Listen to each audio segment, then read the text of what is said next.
Moment, I don't see any of the homeowners out here. In fact, it looks like it's pretty well deserted out here.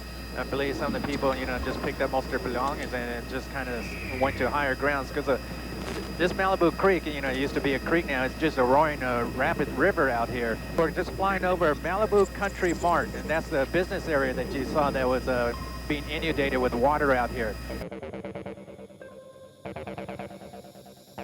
This occurred about 18 years ago. The same thing happened where a number of businesses were lost in this area because they got 2 or 3 feet of water and sewage spill came through the stores.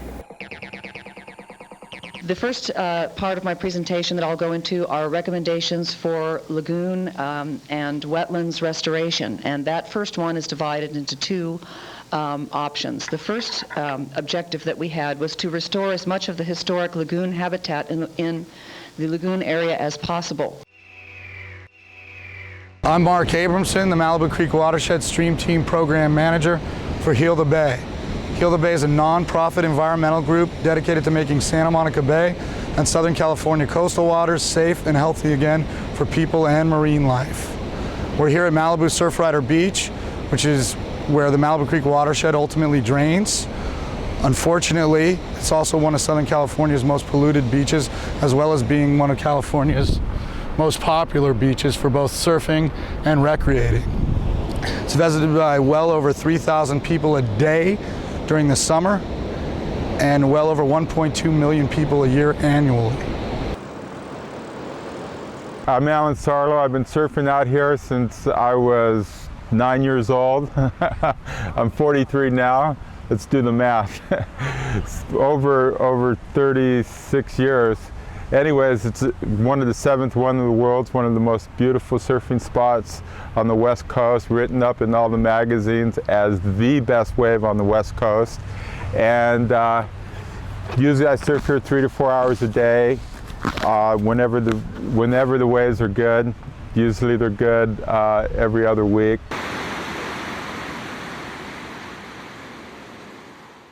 So what the Malibu Creek Watershed Stream Team does is we're using two activities to monitor what's going on within the watershed and its impacts to downstream water quality. One is we do the water chemistry testing, and we test locations monthly at 7 fixed sites throughout the entire watershed. And secondly, we go up and send teams to physically map impairments and problem areas in and along the stream. So not only are we finding where there's poor water quality or issues with water quality, we're also finding what the potential sources of those issues are. The City of Malibu and the Regional Water Quality Control Board, the LA Regional Water Quality Control Board, just completed a study that found high levels of total and fecal coliform as well as Enterococcus bacteria that emanate from this drain. And as you can see, this drain flows directly into the lagoon area. Here's a fishing rod with the line in the water directly at the mouth of this storm drain. And then of course the water flows downstream from the lagoon into Surfrider Beach. There's several kinds of fish, mostly non-native invasive fish in this lagoon creek area. But we do have endangered steelhead trout that should and would be using this particular area. And legally they're not allowed to take any steelhead trout out of the lagoon and creek because they're an endangered species. There's 2 pipes, the one that we saw previously, and then right around this bend where that sand berm is, you can see a little inlet coming in. There's a large 6 foot high by about 15 foot wide storm drain that drains the entire Civic Center area. And also, basically they found the same things at this drain as they did at the other one. High levels of total and fecal coliform, high levels of Enterococcus bacteria. And again, we're talking 100 to 200 yards from that storm drain and maybe 500 yards from the lagoon proper and Surfrider Beach. Malibu Creek is a big watershed. It's 110 square miles. It drains parts of Thousand Oaks, parts of Westlake Village, Gora Hills, Calabasas, tons of unincorporated LA and Ventura counties. The flows that come out of this creek can get substantial. I mean substantial. And when this thing overflows its banks, or you get scour in between these rocks, they don't have any ability to adjust. When the riprap gets eroded and falls in, and it will, as it does, and that's why they put this, had to get an emergency permit to add more riprap to the existing riprap that was already here. It's gone. Same with concrete. When your concrete channel erodes, it's gonna erode. Streams are very powerful things designed by nature. Once they're gone, they're gone. Vegetation, on the other hand, if vegetation falls, and it frequently does, it can reroot right in the side of the stream. It can adapt to slumping stream banks. It can regrow. It is dynamic, whereas this is a static thing. Like in the UCLA study, one of the things they looked at was either putting in a wetland treatment system option here, or doing some bioengineering bank stabilization with some natural riparian vegetation plants, native plants. And this was considered a high priority site for bioengineering, for restoring the stream bank function here and restoring some of the flooding potential issues here. The Lagoon Task Force, the Malibu Lagoon Task Force, which is a subset of the Malibu Creek Watershed Executive and Advisory Council, looked at all the options that were put forth in this UCLA study, and also considered this a medium to high priority to reestablish the native vegetation on this stream bank, to restore the look of this stream bank, and to prevent what's going on further downstream, and really stabilize and protect this stream bank in a natural way. When you look at this site, there's a lot of degradation here. First and foremost is this loose boulder riprap, which was put here to protect this stream bank, which was built out of fill material to create this shopping center, so it has a nice flat level pad on it. And obviously when you put riprap here, you're taking away all the vegetation. If you look just directly across the stream from us, you can see all the lush vegetation that grows right alongside the stream bank, which we need for both habitat, to help cool the stream, to help provide nutrients from the leaves that fall into the stream and feed the fish and the other wildlife in there, and also for flooding. When the stream overflows its banks, it needs to have those obstacles in its way to slow down the flow of water and to stabilize the stream bank itself. Even though this is riprap and it's boulders, it's probably doing, or it's not doing as good a job as that vegetation is at stabilizing the stream bank. One of the most significant issues that we have in streams, and particularly in the Malibu Creek watershed, is that when stream banks collapse, they dump sediments galore right into the stream, and they fill in the spaces right between the rocks that live on the bottom of the stream, and eliminate habitat for those bugs, which are the bottom of our food chain. They prevent habitat from our steelhead trout, who need clean, fresh gravel to lay their eggs and build their nests, so what we call spawning habitat. And so when you eliminate that or create potential sources for sediments to get loaded into the stream, it causes a huge issue.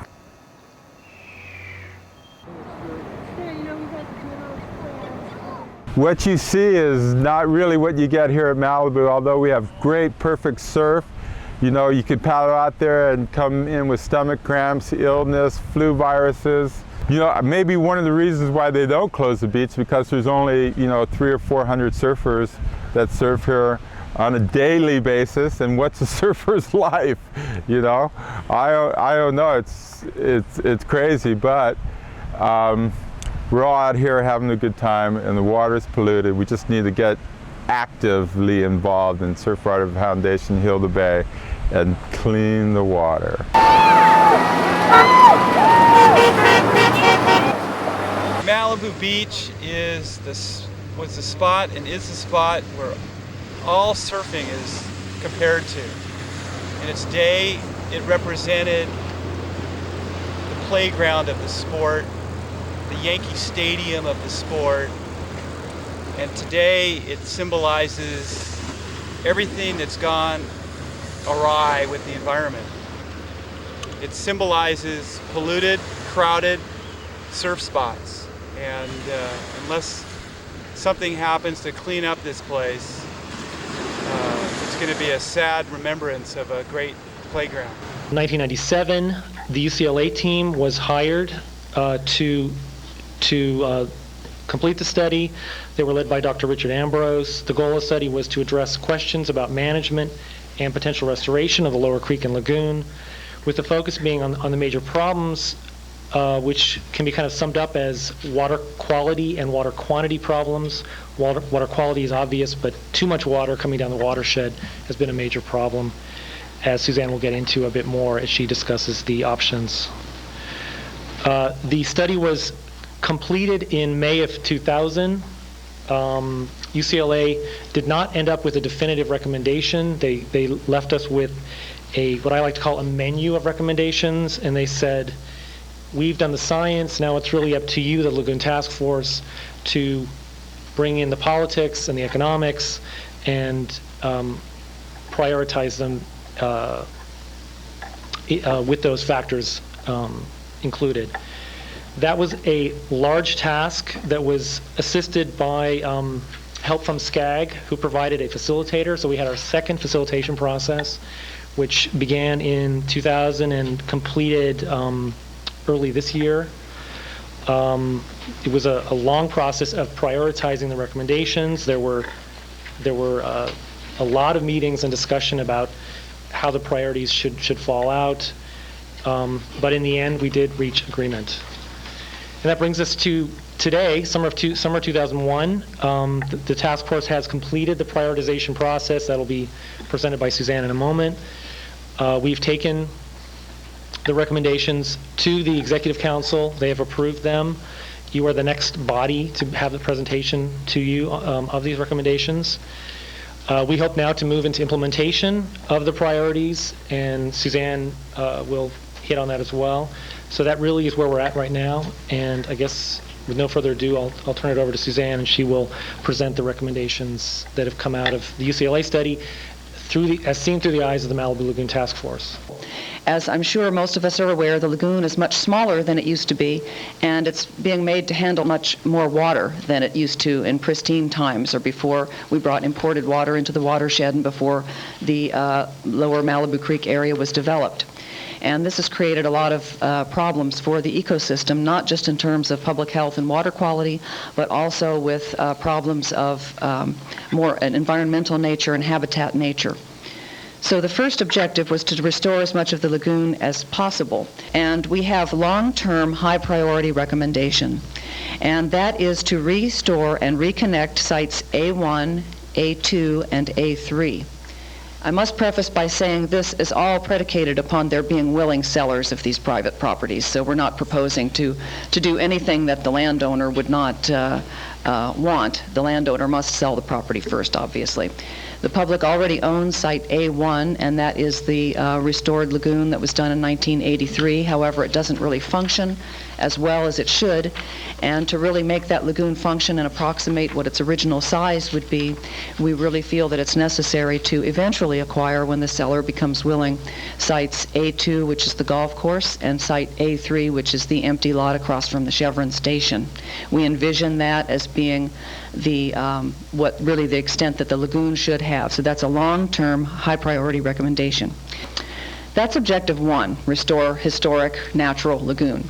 Objective 2 is to create wetlands that are capable of treating urban runoff and or excess creek flows. As we all know, the upper watershed is becoming more and more developed, and with that comes excess and additional runoff, and that runoff carries urban pollutants. And so we recognize that there is a need to have some kind of treatment wetlands, hopefully in the Civic Center area, that would treat this runoff before it enters into the lagoon. This does not preclude the option of establishing habitat in these areas as well. So you could have treatment wetlands that also function as habitat. The first long-term high-priority recommendation is to create an interconnected series of constructed treatment wetlands in sites C2 and C3. On the map, Site C2 is the famous chili cook-off site, and Site C3 are the 3 empty properties surrounding the City Hall.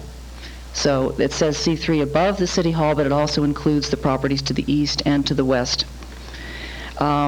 These sites could be linked up, and when water is brought into them and some of the fill removed, could be recreated as treatment wetlands to help remove some of the pollutants before being connected into the lagoon, which hopefully would include sites A2 and A3. The first step would be to initiate a study to identify the most cost-effective combination of wetlands projects, and the desired result is the highest level of nutrient and pathogen removal from storm flows and/or creek flows before entrance to the lagoon and Surfrider Beach. And for wetland projects that are considered equal in the cost-benefit analysis, projects that create or enhance wildlife habitat would be favored. And I would like to point out that we achieved a lot of agreement. Obviously, we hope that some of the sellers will become willing sellers in these properties. We feel it's very, very important to realize that we have only one Malibu Lagoon, and it's a very important habitat. And we hope that we'll have the opportunity to implement some of these restoration and treatment wetland strategies in the future. And just to show you that there are much more extreme things that were discussed, one of the items that was discussed but not addressed in these recommendations was actually moving the part of the shopping center that is adjacent to B1 out of harm's way. Obviously, it would have to be with the agreement of the landowners, and we don't see this as something that will happen immediately. However, it is quite obvious that the creek is moving in that direction, and rather than see continuing channelization and riprap and concreting of the channel, some members of the task force propose that perhaps the building should be moved so that the creek can do what it wants to do. Hi, I'm Gil Siegel, past president of the Malibu Coastal Land Conservancy and a member of the board of directors, and past president of the Santa Monica Baykeepers and a member of the board of directors. During my time as president of the Coastal Land Conservancy, we worked with FEMA to come down and do a floodplain study in the Malibu Civic Center. The results of that study are clearly that it was within the floodplain, will continue to be within a floodplain, and during heavy rains will flood and create havoc within the area. That being one of the serious problems, the other problem is the 110 square miles that drains through the Malibu Creek with urban pollution, polluting the creek, the lagoon, and the bay, and more specifically Surfrider Beach. We performed a study that determined that if we acquired 40 acres and turned it into a wetlands, we actually had the opportunity to cleanse the pollution in the lagoon, in the creek, in the ocean, and that pollution which exists from the present development in the Civic Center. The possibility to further develop within the Civic Center beyond reasonability will eliminate any chance to solve the pollution problems and exacerbate the problem of pollution that already exists. Our goal, and the goal of the Coastal Commission, is to try and acquire and create a public park that will solve the problem of the pollution, protect the endangered species of both fish and fowl that have worked and lived within this area, and do that which the Coastal Commission was created for, and that is to make the ocean safe and available to the people of California. Our goal is to make that same beach, creek, and lagoon available to the people of California and also to its local population. Another serious problem with development within that area and overdevelopment is that we have only one way in and out of Malibu, the Pacific Coast Highway.